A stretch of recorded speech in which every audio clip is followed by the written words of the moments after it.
Hello super investors. Brightcom group की बात करेंगे फिर से।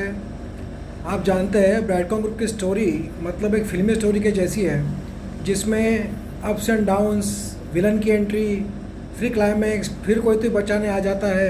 ऐसे कुछ ना कुछ घटना घटती रहती है और वो हिसाब से हम पिक्चर के स्टोरी के जैसे ब्राइटकॉम की स्टोरी लग रहा है कि हम लोग देख रहे हैं। We are actually seeing like a movie which is perform by Brightcom group. अब तक आपने स्टोरी में देखा कि कैसे ऑडिट रिपोर्ट की बात आई, देन इसमें ट्विस्ट आया, नीचे जाने लग गया शेयर। फिर एंट्री आई सुपर हीरो शंकर जी शर्मा की। उन्होंने नीचे जाते हुए ब्राइटकॉम ग्रुप को बचा लिया और एक बार नहीं दो बार बचाया। एक बार तो उन्होंने पैसे लगाकर बचाया जो कि 75% पे करके, और उसके बाद में फिर से बचाया। अभी स्टेटमेंट देखिए CNBC TV 18 पर। तो ये दो स्ट्रॉन्ग पॉइंट से तो अभी BCG बचा है और ऊपर ही जा रहा है। और मैं आपको और एक अभी गुड न्यूज़ बताने जा रहा हूँ, जो कि और एक पॉजिटिव पॉइंट आई है न्यूज़ ब्राइटकॉम ग्रुप के लिए। कुछ दिनों पहले आई है एक्चुअली है, बट फिर भी आपको बताना था और वीडियो लंबा हो जाता है तो बचाना रह जाता है। मैं सोचा चलो आज थोड़ा सा लेट हो गया मुझे ऑफिस से आने के बाद, तो आपको ये बात अपडेट कर दूँ, क्योंकि छोटी छोटी बात से हमें ब्राइटकॉम ग्रुप का स्ट्रांगनेस और वीकनेस पता रहना चाहिए। बिकॉज कोई भी शेयर में कोई भी चीज़ होती है जिसमें हम हेवीली इन्वेस्टेड है या जो शेयर को ट्रैक करते हैं, तो हमें उसके बारे में पूरा नॉलेज रखना ज़रूरी है। तो वो हिसाब से आपको बता रहा हूँ। तो अभी तो मिस्टर शंकर शर्मा जी ने हमें ब्राइटकॉम ग्रुप को शेयर को बचा लिया और ऊपर जा रहा है। अभी बोनस के डेट पास में आ रही है और बोनस के बाद क्या होता है, होपफुली ऊपर ही जाएगा। क्योंकि काफ़ी बार ऐसा होता है कि बोनस जब रिकॉर्डेड आने के बाद काफ़ी लोग सेल कर देते हैं, प्रॉफिट बुकिंग शुरू कर देते हैं। क्योंकि जनरली काफ़ी स्टॉक्स में कैसा होता है कि बोनस मिलने के बाद उसमें प्रॉफिट बुकिंग आ जाती है। मतलब काफ़ी लोग जनरली प्रॉफिट बोनस को मिलने के लिए शेयर बाय करते हैं और जैसे ही रिकॉर्डेड आ जाती है तो उसको बेचकर कुछ शेयर कम कर देते हैं, ये डर के मारे कि इसके बाद में इसमें करेक्शन आएगा। प्राइस एडजस्टमेंट का करेक्शन वो बात अलग हो गई फ्रेंड्स। मतलब फॉर एग्ज़ाम्पल 100 रुपीज़ का रेट होगा, वो 66 रुपीज़ आ जाएगा, तो वो बात ठीक है। वो तो ऑटोमेटिक बोनस का एडजस्टमेंट के हिसाब से शेयर का रेट कम हो जाएगा, वो ठीक है। बट बाद में सेलिंग शुरू नहीं होना चाहिए, ये बड़ी दिक्कत की बात होती है। सो लेट्स होप कि the investors who have invested for the long term, they will not sell the share and they will hold it. Because जितने कम लोग बेचेंगे उतना ही लोअर सर्किट लगने के चांसेस कम रहेंगे या नॉर्मल ट्रेडिंग होने के चांसेस कम रहेंगे। तो अभी बस 16-17 तारीख को देखते हैं। 16 को तो रिकॉर्ड डेट है, उसके बाद में क्या होता है we will come to know. And let's hope कि nothing goes wrong and BCG will again keep on going in upper circuit. आपको क्या लगता है कमेंट करके ज़रूर बताना कि ये अपर सर्किट नॉन स्टॉप कितने रेट तक जाएगा, कहाँ तक जाएगा, चलते ही रहेगा कि कुछ रिवर्सल मारेगा, कब से मार सकता है। Definitely your inputs is also important कि so that everyone will come to know कि what is going to happen in coming days in Brightcom group.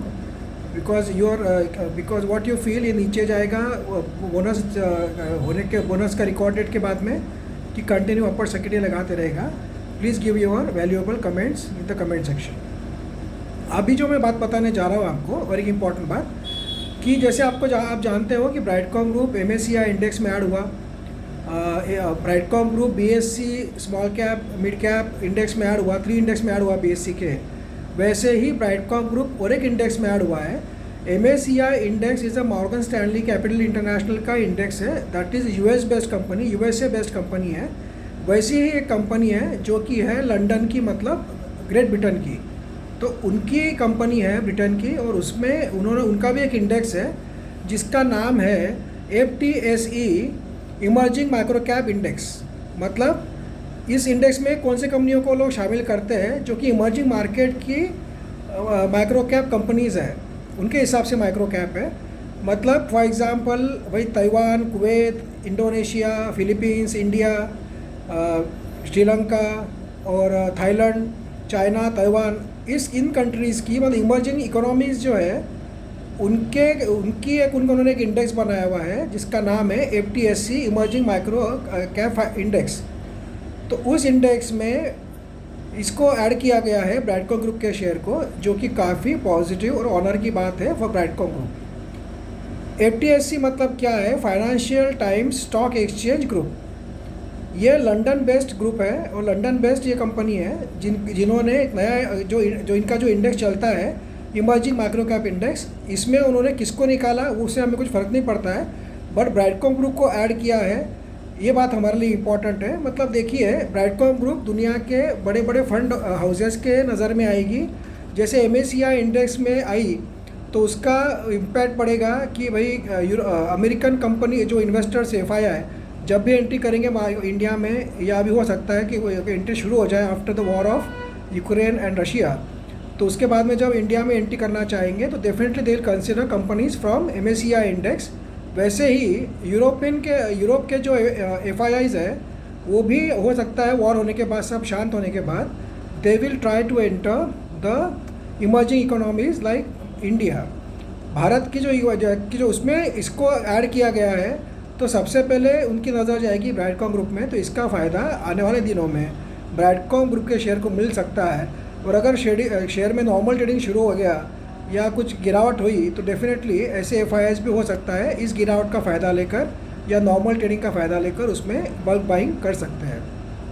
अब हमें ये भी नहीं पता है कि इसमें जो लोअर सर्किट लग रहा था अभी काफ़ी दिनों से, तो उसमें कोई FII वगैरह ने एंट्री ली होगी, तो वो भी हमें पता नहीं, पर आने वाले दिनों में डेटा ज़रूर हमें बताएगा कि क्या चेंजेस हुए हैं। मार्च के बाद फिर से हमें प्रोमोटर होल्डिंग देखने को मिलेगी।